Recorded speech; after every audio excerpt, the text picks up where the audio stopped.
Relatos e historias de miedo o anécdotas de la morgue.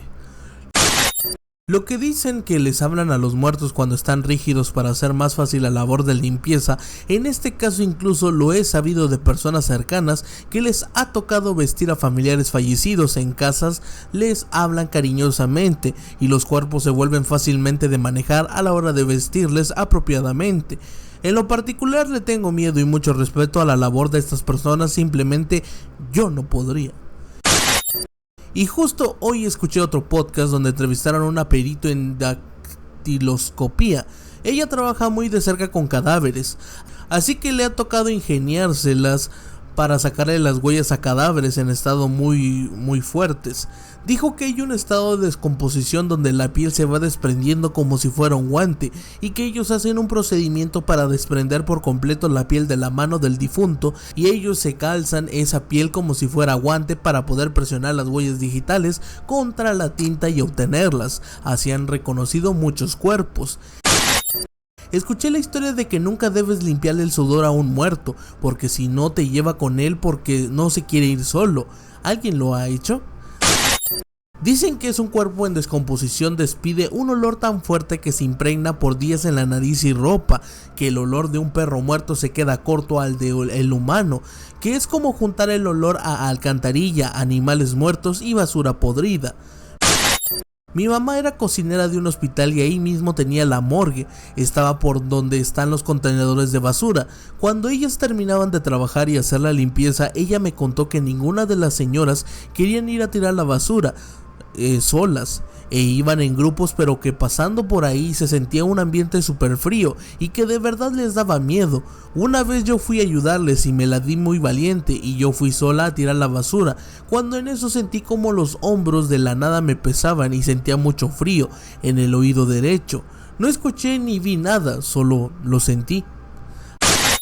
Hace unos días oí un podcast sobre un forense, dijo que estaba haciendo sus prácticas en una funeraria y que ahí habían renunciado al embalsamiento principal porque ya mero se iba a jubilar y no quería darle lo que por ley le correspondía. Así que para sustituirlo agarraron a un güey al que le enseñaron lo básico y ya lo dejaron a cargo de eso. La chica dijo que se rumoraba que el tipo le sacaba fotos a los cuerpos de las menores, pero no eran simples fotos, le tomaba fotos a sus partes íntimas, seguramente las vendía en algún lugar. Ella lo reportó y al tipo lo echaron y lo boletinaron para que no volviera a trabajar en ningún sitio similar. Mi mamá tiene una conocida que trabaja en una de las morgues principales de Monterrey. Ella ha comentado que con el tiempo te acostumbras a la presencia y no es nada raro que pasen cosas sin explicación. También le dijo que casi siempre siente una silueta alta y oscura en el pasillo principal que da la conexión con el hospital. A veces incluso llega a ver de reojo a esa silueta, pero la ignoran porque siempre está ahí. Otra cosa que comentó es que es un verdadero infierno cuando hay apagones o fallan los sistemas de refrigeración. Recién comienzo con las prácticas y realmente he hecho poco, pero el doctor encargado de impartir las clases prácticas nos ha contado que si estamos ahí y sentimos que hablan o gritan, no nos asustemos, es normal. También esas cosas de cuando les hablas bonito se vuelven más blandos es pura mentira. Bueno, contaré mi anécdota. Cuando estaba haciendo pasantías de auxiliar forense, era de noche ya y entrábamos como 5 compañeros y yo. Entonces el profesor nos dejó solos con aproximadamente 5 cadáveres. Entre esos, una joven de 11 años y entonces en eso estábamos haciendo cierre a un cadáver de un señor. En eso suena un chillido, pues mis compañeros y yo nos vimos y nos juntamos todos. Cada compañero tenía su cadáver y en eso cuando vemos la niña que se había parado del lugar de apertura y nosotros impactados con ver eso y en eso vemos que va a caer, pero cuando casi cae arranca y corre y en eso salimos todos corriendo tras ella y ella cae en la puerta de los cadáveres. Gritamos llegando el profesor junto a otros supervisores y vieron el cuerpo. Nos dijeron que nos calmáramos, que eso es normal en esta área de medicina forense. Buen susto nos dimos, o sea, de llegar a esos movimientos bruscos, ya que la niña tenía media hora de fallecida. En otra ocasión, ese mismo profesor nos contó: aquí llegó un cadáver de un hombre joven que solo tuvo un disparo en el pecho y murió desangrado. En eso, cuando lo estábamos trayendo los enfermeros en la camilla, apenas cuando cruzó la puerta abierta, lógico, se paró y se fue corriendo hasta las afueras del hospital, y los familiares al ver eso se le fueron encima, madre, tía y hermano. Le estaban diciendo: estamos aquí, y en eso se desplomó y lo agarraron de los brazos y dijeron que estaba vivo. Fueron enfermeros, doctores y todo eso, y no, el joven tuvo un movimiento post-mortem y quedaron impresionados. Así nos dijo el profesor después de que pasara lo sucedido con la niña. En realidad no pasa nada, pero cuando empecé a trabajar en el hospital y cuando llevaban muertos a la morgue, en mis guardias de paramédico siempre trataba de tener mis manos lejos de su cabeza. Sentía miedo de que me mordiera o algo así, y siempre estaba al pendiente de que si se movía la sábana por su respiración, pero realmente nunca me ha pasado nada relevante que contar. A mí me pasó de estudiante de enfermería en una ocasión en urgencias que cayó en paro un paciente y falleció, y cuando la jefa de enfermería nos dijo que desconectáramos todo, en eso estábamos retirando suero y amortándolo cuando de repente que mueve la pierna y casi se cae de la camilla. Corrimos todos asustadas, pero dice la jefa que eran los últimos reflejos, pero qué susto nos llevamos. Tengo una amiga que trabajó en un hospital en la morgue y únicamente duró como 5 meses porque decidió renunciar por lo siguiente.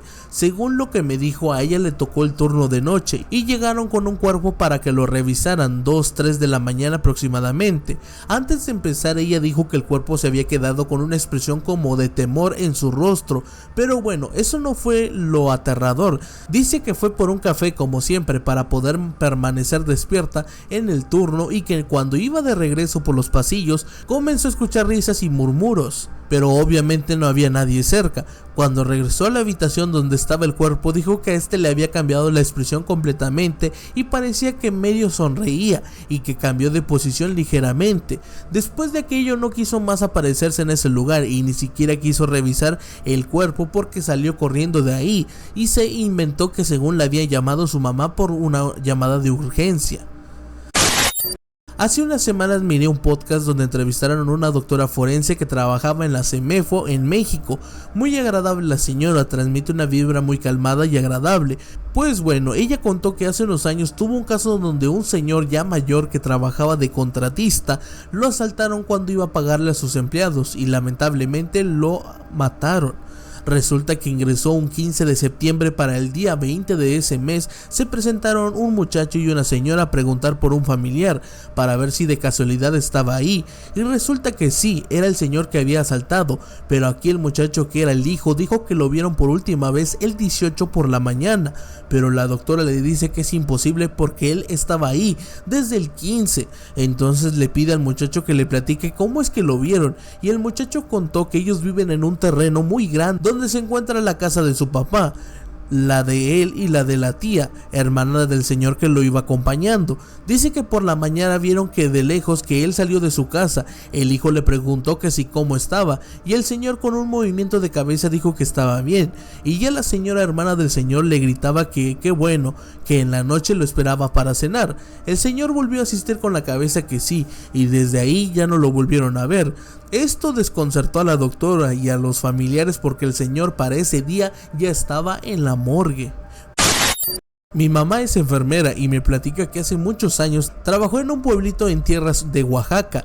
En ese entonces no era como ahorita que había personas especializadas para hacer autopsias y embalsamientos. Lo hacía el doctor en el pueblito o la enfermera que lo ayudaba. Al parecer un señor amaneció muerto en la plaza del pueblo con unas copas encima, a lo que todos pensarían que podría ser lógico. Se cayó, se golpeó y falleció, pero al parecer los familiares exigían la autopsia porque no podían entender o no querían estar conformes con la muerte aparente de este familiar. Mi mamá dice que llevaron al señor a la clínica y el doctor le pidió que preparara al señor sola para el procedimiento. Mi mamá cortó su ropa para luego proceder a acomodar el cuerpo en la plancha, pero notó que el señor estaba rígido como en posición fetal y que ella trató de ponerlo en una posición más o menos recta para facilitar el trabajo. Nos cuenta que la ropa la quitó con tijeras e imágenes que sería fácil acomodarlo, pero al momento de tratar el señor estaba sumamente rígido y comenta que por más que ella trataba de acomodar sus extremidades le era imposible, por una fuerza que se supone que ya no debería tener. Apenada tuvo que hablar con el doctor que se encontraba en el otro lado de la pequeña clínica y le comentó lo que pasaba, a lo cual llegaron nuevamente con el difunto. Dice mi mamá que el doctor le dijo: a ver, es que tienes que hablarle, pedirles permiso. Mi mamá se quedó con cara de ¿cómo? Enseguida el doctor comenzó a entablar una plática con él, hablándole y acercándose a su oído. Por favor, amigo, queremos ayudarte para ver lo que te pasó, ayúdanos y pronto te dejaremos descansar, ayúdanos. Mi mamá dice que pasaron pocos minutos cuando el cuerpo de esta persona comenzó a soltarse, sus brazos y piernas comenzaron a relajarse y pudieron ponerlo en posición recta. Al realizar la autopsia resulta que interiormente estaba lleno de lesiones y con su intestino deshecho. No soy médico, pero algo así, lo cual refería que había fallecido por golpes y no como ellos pensaban de una caída por su estado etílico. Dando investigación parece ser que lo golpeó su propio amigo y lo tiró, pero sí dieron con quien lo había matado. Mi mamá desde ese entonces siempre me decía: hija, cuando asistas a un velorio ten respeto de lo que hablas porque los muertos escuchan, el oído es el último sentido que muere, ellos nos escucharán. Yo soy embalsamadora y trabajé casi 6 años en funerarias por acá por Hermosillo y tuve algunos encuentros del tercer mundo, pero una de las experiencias fue que estábamos afuera en un área del jardín de la funeraria y llegó un señor ya de avanzada edad. En eso suena el teléfono de la recepción. Mi compañero hace su trabajo de recolección de datos, le manda a hablar a mi otro compañero para que vaya a recoger un cuerpo que los familiares estaban esperando en su domicilio. En lo que esto sucedía, el señor antes mencionado nos decía: ya me voy, oiga. Se expresa con respeto y le dijimos: no se vaya, quédese a tomar café. Yo digo por hecho que el señor tomaba café, caminaba con el bastón y me dijo: sí, oiga, ya me voy a hacer un viaje muy largo, ahí me despide de mi familia, dígale que yo voy a estar bien. Y nosotros pensamos que ya estaba mal, o sea, mal de la cabeza, pobrecito, porque sí se veía muy ancianito. Se fue el señor. Cuando mi compañero llega y me deja la camilla con el cuerpo para comenzarlo a preparar, me di cuenta que él era el señor que nos habíamos encontrado afuera de la funeraria. Antes de entrar a realizar el procedimiento, aquí revisamos el certificado de defunción para saber de qué murió y así poder tener la precaución necesaria. El punto es que a la hora de muerte fue a las 10:30 de la mañana con 36 minutos y el cuerpo nos llegó a las 4:50 de la tarde. Mi horario era de 3 de la tarde a 10 de la noche, así que llegó primero su espíritu. Tenía un compa cuyo profe de química trabajaba a medio tiempo en la morgue de MP de donde vivíamos. Un día les contó que él tenía un compañero necrofílico y cuando llegó una chava decidió aprovecharse del cuerpo. El tema aquí es que, por si no saben, entre más tiempo pasa el cuerpo fallecido, más duro y rígido se vuelven los cadáveres, por lo que pudo entrar con facilidad, pero cuando acabó se quedó ahí atorado. Obvio lo despidieron, pero no se procedió legalmente. Es triste saber que existe gente muy enferma en ese tipo de lugares. Tengo una conocida que trabajó 12 años en una morgue y me contó que hay un cuerpo que se queda con la última expresión que tuvieron antes de morir, algunos felices, otros en paz, con ojos cerrados, pero los más fuertes eran los que llegaban con cara de enojo o furia, que la vibra de ellos aún ya muertos era muy pesada. A mí me contaron que en la morgue de MP había un necrofilio y en una ocasión que abusó de una muchacha señora, esta lo abrazó y a él en ese momento le dio un infarto. En mis tiempos de práctica me tocaron 2 casos de los que me recuerdo muy bien. Femenina que murió atropellada. Al momento que empezó el médico forense a abrir, la mujer empezó a hablar. Obviamente, como no estás acostumbrado, sí te saca de onda, pero el médico nos explica que son los gases que se quedan ahí. Créanme que la primera vez se escucha súper tétrico. Una persona ahogada. La verdad, ese día varios de mis compañeros no aguantaron y salieron corriendo, ya que el cuerpo desprendía un olor súper fuerte y la verdad sí nos dio impacto por el clima y la fauna. Ya habían hecho de las suyas con la persona, ya que no tenía rostro. Después de eso, cuando llegué a mi casa y me bañé, el olor lo tuve tanto que no pude comer. Y pues sí, casi por una semana a las 3 de la mañana me despertaba siempre oliendo a azufre. Tuve que ir a que me barrieran de susto 5 días. Y sí, dicen que quizás me impresioné, pero la verdad aún lo recuerdo aunque ya haya pasado mucho tiempo. En el anfiteatro de la facultad de universidad nos contó nuestro profesor de anatomía que una alumna estaba buscando a su papá, que estaba en calidad de desaparecido y que en esos días les tocó diseccionar un nuevo cuerpo, y que esa alumna al verlo entró en shock y que lograron tranquilizarla. Le preguntaron qué había pasado y ella le dijo que el cuerpo que estaba estudiando era el de su padre, llegando así al final del video.